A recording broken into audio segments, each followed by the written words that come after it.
Mr. Farage, when will the euro break apart? If I knew the answer to that, I would go down to the bookmakers and place a very large bet and be a very rich man. I don't know when it's going to break apart. I suspect that between now and Christmas something big will break. I mean, if you remember, back in May, this crisis was at its height.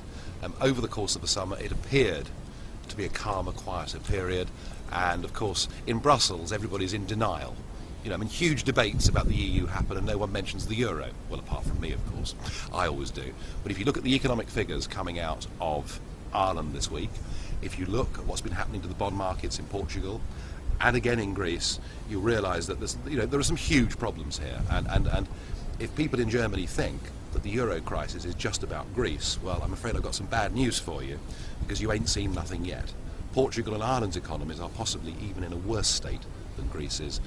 I think something may happen before Christmas, but when will it finally break to pieces? I can't say, but inevitably it will. It was just a huge cataclysmic error to force into a monetary union Germany and Greece and Portugal. It simply can't work. So what is your solution for this? Germany out of the euro? Well, there are two solutions. One is that Greece is forced out, and Portugal probably and Ireland too, and they have to re-establish their own national currencies, and they'll probably need some help to do that as well. That's one solution. I mean, clearly Greece needs massive devaluation, otherwise she simply can't cope at all. The other more radical solution, and it may appear to be off the agenda completely at the moment, but the radical solution, of course, is that Germany says, look, we've actually proved since 1945 that we're rather good at managing our own currency. We're rather good at managing our own democracy. You know, I mean, the Deutschmark was a currency that was globally respected. You know, the Germans' reputation for fiscal responsibility and sound money was something that we were all very jealous of. And the radical thing would be for Germany to say, we are taking back the Deutschmark, we're taking back control of our lives. We don't do this in a spirit of being against anybody. You know, we want to trade with our European neighbours, we want to cooperate with them, we want to run our own lives and have our own currency. That's the radical step, and that's the one that I personally would like to see.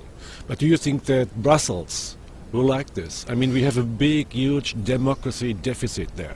Well, of course. I mean, look, the fundamental problem in democratic terms with the European Union has been since day one that it is the European Commission, the bureaucracy, the civil service, if you like, they're the ones that have the sole right to initiate legislation.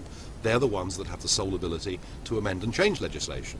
So, you know, you'll read in the newspapers that the European Parliament did this and the European Parliament did that. But in effect, what the European Parliament does, it does the bidding of the civil service. In a democracy, it should be the other way round.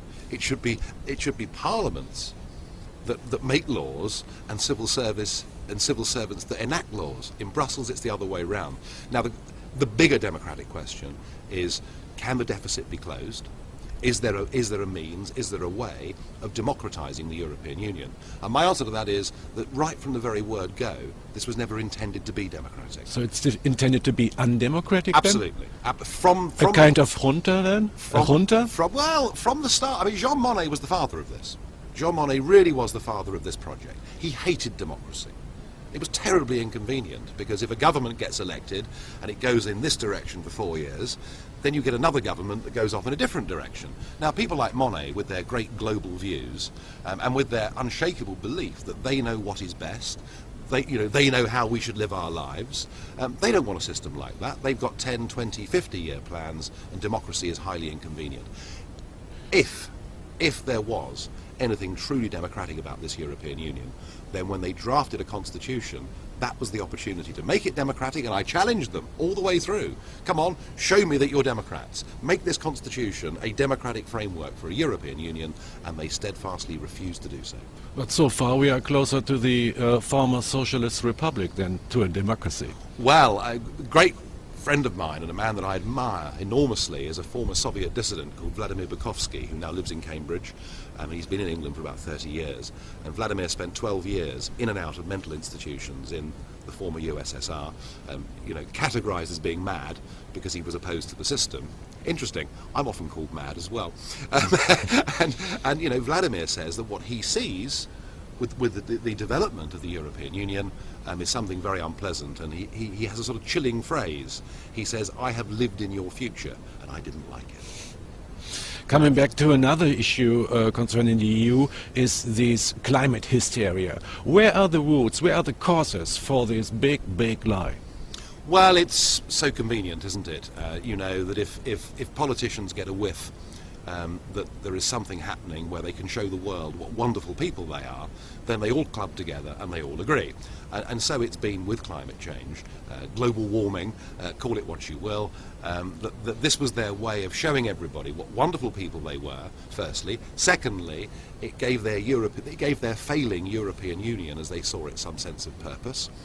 And anybody that was offering a sceptical voice was absolutely vilified and derided. I remember doing a program about 5 years ago when this whole topic came up, and I said, well, hang on, you know, I may not be a scientist, but I think there is another argument going on here that you know, it is not definite that CO2 emissions are leading to increased temperatures. And I was on with a Labour politician, British Labour politician, and he sort of pointed at me and screamed, denier, denier, as if I'd committed something. Like in the Middle Ages. Yes, I mean, oh yeah, so, yeah, witchcraft, you know, I mean, I should have been burned at the stake for doing it. Now, it's interesting because I think people are beginning to wake up to this. Whether or not we are living through a period of global warming is open to question. But what I am certain of is the measures we are taking, supposedly to combat climate change, are leading to yet another reduction of our democracy, are burdening the poorest people in society with unnecessary bills, and in terms of energy requirements, I mean, we're heading down a road that is absolutely mad. I mean, I'm afraid Germany caught the disease before we did. I think there are 18,000 of these disgusting wind turbines all over Germany. Well, it's all well and good when the wind blows, but what happens in February? What happens in February when it's cold and we have fog and frost and we have a big anticyclone sitting over northern Europe? Not one of them turns. Not one of them produces any electricity at all. So I'm afraid that, you know, what we've done in the name of climate change, I think, frankly, is disastrous.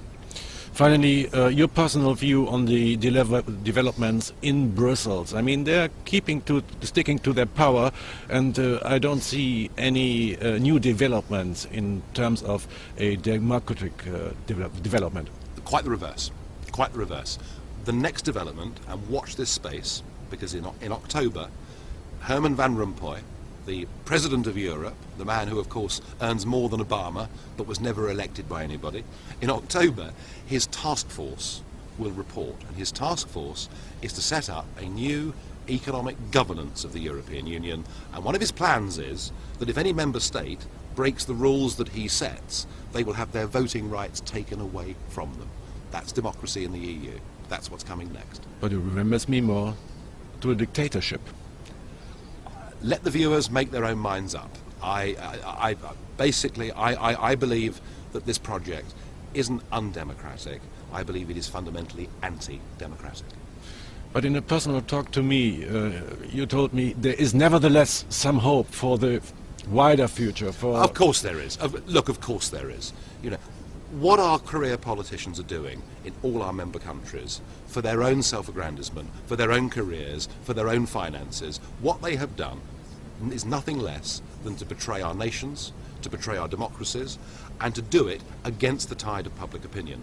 The gap between the governors and the governed is now a gaping chasm, and I'm an optimist. I believe that gap can be filled through peaceful and democratic means. Nigel Farage, many thanks for this interview. Thank you very much.